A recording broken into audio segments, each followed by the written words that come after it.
300 years ago, humans were part of the great galaxy. They were not the strongest. They were not the smartest. But they were different. They could change faster than any other species. In war, they became fierce. In peace, they became curious. Many species respected them, but many also feared them. The Galactic Council was the highest power. It had members from the oldest and most advanced civilizations. They believed in control, order, and stability, and humans did not fit their rules. Humans asked too many questions. They broke limits. They tested dangerous science. They were not predictable. One day, humans did something that changed everything.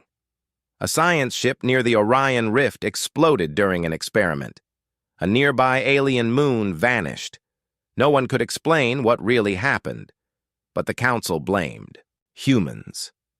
They said humans were playing with powers they didn't understand. Meetings were held. Debates went on for weeks. At last, the decision was made. Humans would be banished. Not destroyed, not killed, but pushed to the far edge of the galaxy, cut off from all contact. The decision shocked many. Some species protested, but the Council was firm. They believed this would protect the galaxy. The exile began. Massive council. Ships surrounded Earth. One by one, all human colonies were shut down. All trading stations were removed. A giant barrier of defense satellites was built around the border of human space. No ships could pass without being destroyed. The last human message to the galaxy was simple. A broadcast repeated every hour from Earth. We understand, but we will not forget. Then came silence. Years passed, then decades, then centuries. The galaxy moved on. New alliances formed. New wars were fought. New species rose to power. But Earth was forgotten. Most believed humans had died out. Some thought they had turned into simple farmers and lost their technology. Others joked that Earth had become a ghost planet. In the great halls of the Council, no one spoke of the banishment anymore. It was old news, buried in dusty records, until now. Far away from the center of the galaxy, in a small frozen sector called Zeta Halo 9, a listening post floated silently. It was controlled by a minor species called the Valari. They were small, bird-like creatures with a love for signals and radio waves. The post was old, and its crew was bored. Nothing ever happened in this sector. Then one day, a light blinked, red. The youngest Valari officer noticed it. It was a weak signal, old code. He cleaned the data, adjusted the frequency, and froze. The message was short. "This is Earth. We remember." He ran to his commander. They checked the signal again.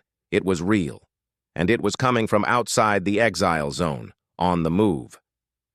The news spread fast, first to the Valari homeworld, then to the minor defense network, then to the outer rings of the Council. Within 3 days, the message reached the core Council headquarters. Panic was not shown in public, but behind closed doors, it began. "How can this be?" asked one counselor. "No one has left the human zone in centuries." Another replied, "Maybe it's a fake signal, a trick." A third said quietly, "What if it's not? What if they're back?" Scouts were sent to the edges of the exile zone. Some returned with strange readings. Others did not return at all. One ship managed to send a short visual before it vanished. The image was blurry, but it showed something unbelievable. A large, dark ship shaped like a blade, floating without engines, moving without heat. It had no lights, no name, no sound. But on its surface, symbols could be seen, human symbols, ancient ones. The Council called an emergency meeting. Old files were opened. Experts were brought in. They studied the signal. It used Earth language from 300 years ago, but with strange changes, new patterns, unusual code. It wasn't just old Earth tech. It was something new, or something more. A theory was born, whispered first by scientists, then by soldiers. What if Earth didn't fall? What if humans didn't vanish? What if they grew outside the eyes of the galaxy, and now they were returning? The council leader stood alone in his tower, looking at the stars. His eyes were cold. "We pushed them away," he said softly. "We thought they would fade, but they remembered." He turned to his assistant. "Send a quiet warning to all major fleets. Increase border scans. No public news yet, but prepare." The assistant asked, "Prepare for what?" The leader looked back at the stars. One part of the galaxy, once silent, was glowing faint blue. "Now, prepare for Earth," he said, and deep in the shadows of space, more ships were waking up. The signal from Earth was still repeating. "This is Earth. We remember," but no one could trace where it came from. It moved, like it was alive. It shifted across systems faster than any known ship. Council scanners failed to lock on. Some believed it was just an echo, a ghost message. But deep inside, the council was afraid. They sent small scout teams toward the exile zone, silent ships, fast and hidden. The first scout ship, Nari 47, entered the border of the Forbidden Zone. It sent one message: "Entering now." Then it vanished. The second ship, Ghost Talon, tried to scan the outer space near Earth's last known position. Their systems overloaded. Before blackout, one image came through, blurry shapes in the dark. Long ships, twisted like metal grown from a tree. No engines, no windows, just presence. The third scout returned, but something was wrong. The crew was silent, their eyes empty. They spoke slowly, like in a dream. "There's something out there," said the captain. "They watched us. They let us go. The medical team ran tests. No poison, no damage. But the crew had one thing in common. They all had the same dream. They saw Earth. But it wasn't the Earth the galaxy remembered. It was bigger, brighter, alive, floating inside a blue light, surrounded by ships with strange gravity. Ships that bent space just by existing. Then one crew member whispered something that froze the room. "They are not the same anymore. They have changed." The council became divided. Some wanted to prepare for war. Others said the humans were trying to make peace. But a secret group inside the council, called Project Obsidian, activated quietly. This group had long feared this day. They had studied human behavior in secret. They believed that one day, Earth would return, but not as victims, as rulers. A message was sent to an old mercenary captain, Cale Droven. He had once fought humans during the exile. He was the last man to survive a human boarding attack. He listened to the council message, then leaned back in his chair. "They warned us," he said. 300 years ago, they warned us." He opened a drawer. Inside was a metal tag with an Earth emblem, burnt, scratched, but still readable. "Humanity will adapt. Humanity will endure." Kyle stood up. "If they're coming back, we're not ready." Elsewhere, a quiet mining colony, near the edge of the galaxy, detected something. A giant shadow passed near their moon. The miners looked up, confused. No sound, no alarm. Just something blocking the stars for a few seconds. Then came a whisper in their comms. Not a voice, a feeling, like a memory. "We remember you." The entire colony went silent. Later, a supply ship came. No miners were found, just machines still working. And one word carved into the walls: Earth. Back at the council core, an emergency signal flashed red. A long-range beacon picked up movement, unidentified ships, fast, dark, coming from outside the exile zone. No communication, no warning, just motion. A scientist reviewed the data. Her hands shook. "These ships, they don't follow physics. They shouldn't move like this. It's like reality bends around them.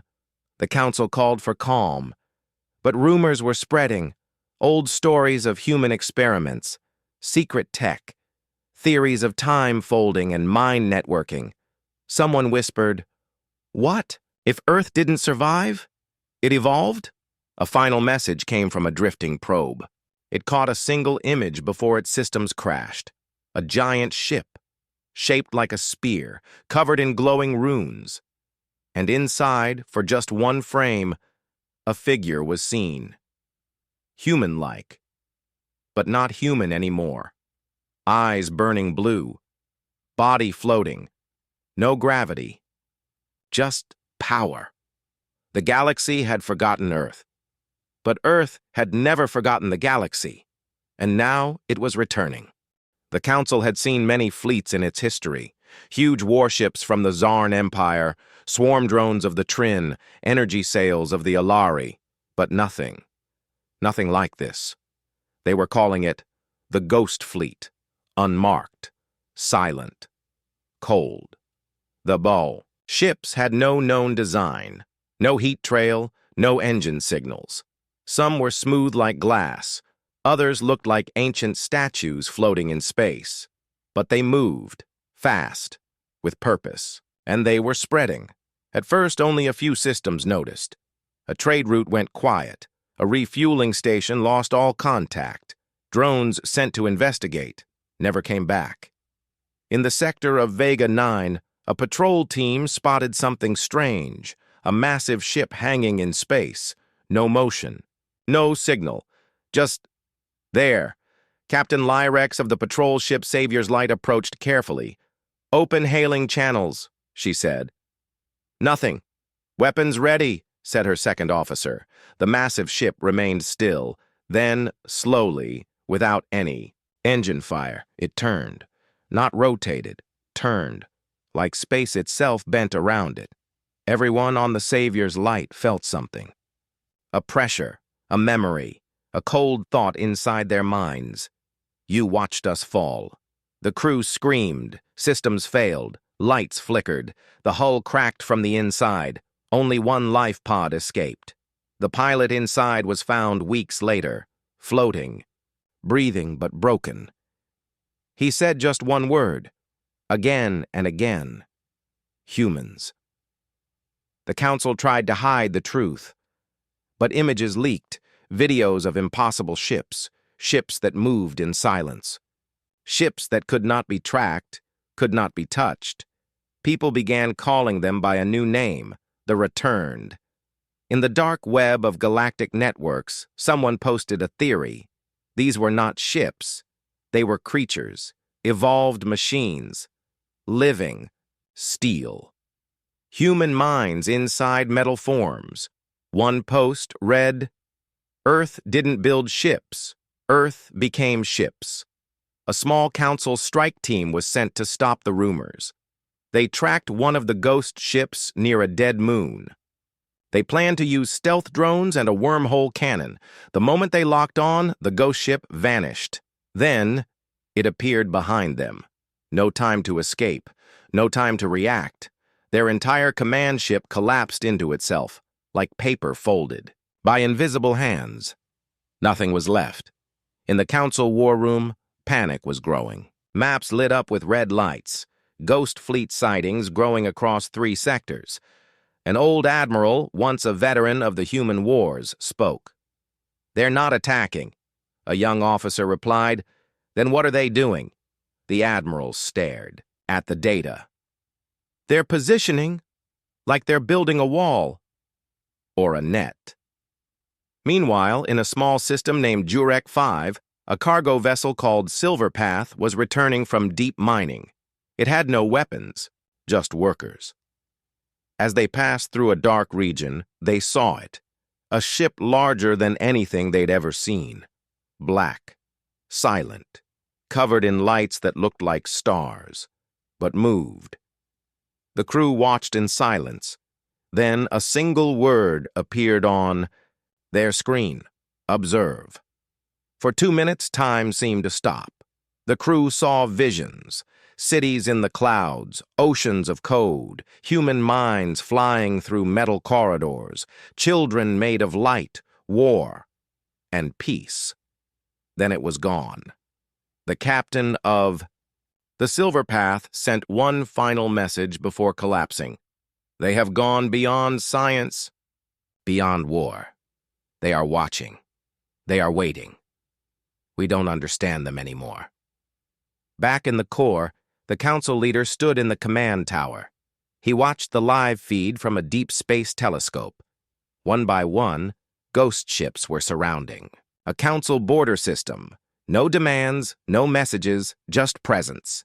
Then the central beacon of Earth's exile zone lit up for the first time in 300 years. A new signal played. We did not die. We adapted. Now, we return. The Ghost Fleet moved again, and this time they were not alone. The Ghost Fleet had entered Sector 14, a region full of council bases and trade colonies. But they didn't fire. They didn't speak. They just floated, like shadows waiting for something. Inside Council HQ, panic had turned to fear. Soldiers, prepared for war. Scientists worked day and night to understand the new human tech. Diplomats tried to send peaceful signals. No reply. In the middle of this storm, the Council sent a secret spy ship, the Vernal Eye, to enter the fleet silently and scan from the inside. Captain Yellen of the Vernal Eye was the best in stealth. Missions.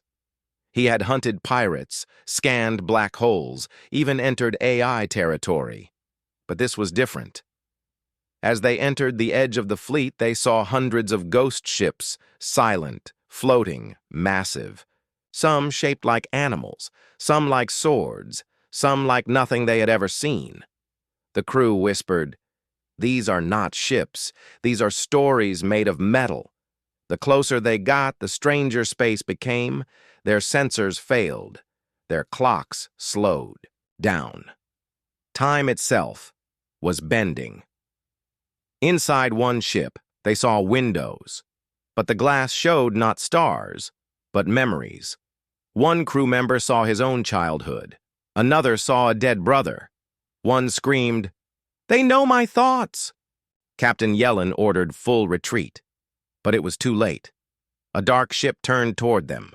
No movement, no lights, just awareness. Then a voice entered the ship's mind, not spoken, not heard, felt. "Why do you spy? Why do you fear your own child?" Captain Yellen tried to speak, but his voice shook. We don't understand you," the voice replied. "Exactly." Then, darkness. The Vernal Eye was found 3 days later, floating outside the fleet's border. No damage, all systems normal, but inside, no crew, only. One thing remained, a single word written on the control screen. Observe. Meanwhile, in the lower colonies, small signs appeared. In a desert moon, an old human-style drone was found walking alone. It had no power source, no markings, but it repeated one line: "Humanity is not one body, it is many minds with one purpose." In a station near a dead star, a trader saw something moving in space, a figure in a suit, walking on nothing, staring at her ship. When she blinked, it was gone. In a prison asteroid, the prisoners rioted. But as guards tried to take control, a signal came through the walls. Every screen in the prison lit up with a symbol. Earth's symbol, modified, twisted into something, divine. And the prisoners knelt. Something was changing, not just ships. The people were hearing Earth. Back at the council, chaos was rising. Many alien races were scared. Some wanted war, some wanted to surrender. Others whispered of joining the returned. The council leader met with Project Obsidian, the secret team that had studied humans for centuries. A tall, thin woman from the group spoke calmly. "They are no longer like us. Their ships are alive. Their technology is fused with thought." The leader asked, "What do they want?" The woman answered, "They don't want war. but they want something bigger. What? She looked up, understanding. Then Earth spoke again. This time, a voice came through every ship, every station, every screen. It was not angry, not loud, but powerful. You banished us to the edge. You feared what we would become. You were right. But we are not your enemy. We are your future. Observe before you choose. Then the message ended, and the EU storm grew quiet. The ghost fleet stopped moving. No ships attacked, no systems fell. They simply waited, watching, listening, waiting for the galaxy to decide. The galaxy had grown quiet. After Earth's final message, the ghost fleet stopped moving. No attacks, no threats, just silence. But it wasn't peace. It was pressure. Something was building, like the silence before a storm. The council gathered. The best code breakers, psychic translators, and alien priests. They studied the message again and again. It was just a few lines. But hidden inside were patterns, frequencies that matched human brain waves, images that appeared when slowed to a millionth of a second. A council scientist, Dr. Yarrow, discovered something strange. Inside the audio, there was a second message hidden in the gaps, not spoken, not heard, felt. When played through emotion-based AI, it revealed a thought. You still fear us, but we remember your kindness. It wasn't war they were bringing. It was a test. In the far system of Helos Drift, a farming colony received a visit. Not from ships, but from figures of light. They walked across the crops without touching the ground. They entered no homes. They said no words. But the next morning, every sick person in the colony was healed. Machines broken for decades now worked again. And on every wall, these words were written, "This is not revenge. This is evolution." In another part of space, a rogue warlord named Jax Thorne gathered mercenaries to strike the Ghost Fleet. He believed Earth was weak, just using tricks and illusions. His fleet fired the first shot. A direct missile hit one of the ghost ships. The missile vanished, not exploded, not deflected, erased. Jax's ship was pulled forward, slowly, silently, until it stopped right in front of the ghost ship. Then a voice entered his mind. You kill what you don't understand. That is your weakness. In a flash, Jax saw his own past. Every war, every betrayal, every scream. And then he saw something else. A city. Floating in the clouds. Humans made of light and metal. Children born from thought. Ships that sang instead of fired. Then darkness. Jax's fleet was found later, drifting, undamaged, but the crews were changed. Not dead, humbled. They spoke no more of war. They joined the quiet. On the edge of the galaxy, a monk from the planet Viara meditated near the exile border. For years, he had watched the stars, waiting. One night, a light appeared before him, not a ship, not a being, just a memory. He saw Earth, burning, broken, banished, then reborn. The monk stood, eyes wide. He spoke to the wind. They have not returned to destroy. They have returned to awaken. In council chambers, fear turned to confusion. What do they want? Someone asked again. A whisper passed through the room. Maybe they want us to listen. Dr. Yarrow found another layer in the message, a pulse matching human heartbeats. He synced it with ship logs, planetary weather, and energy readings, and the result shocked him. The Ghost Fleet wasn't just waiting, they were shaping space, preparing something, opening something, a gate, a signal, a new path. No one knew. But they were sure of one thing now. Earth was speaking, not with weapons, not with power, but with truth. The silence wasn't a threat. It was an invitation. And the galaxy had to decide, listen or resist. For weeks, the Ghost Fleet stayed silent. No movement, no messages. But then, they began to shift. One by one, the ships aligned into a pattern, like pieces of a puzzle, forming something massive in the cold dark. The Council watched in fear. What? Were they building? It wasn't a weapon, it wasn't a base, it was a gate, not mechanical, not metal. It looked like a tear in space, a hole stitched from light and thought.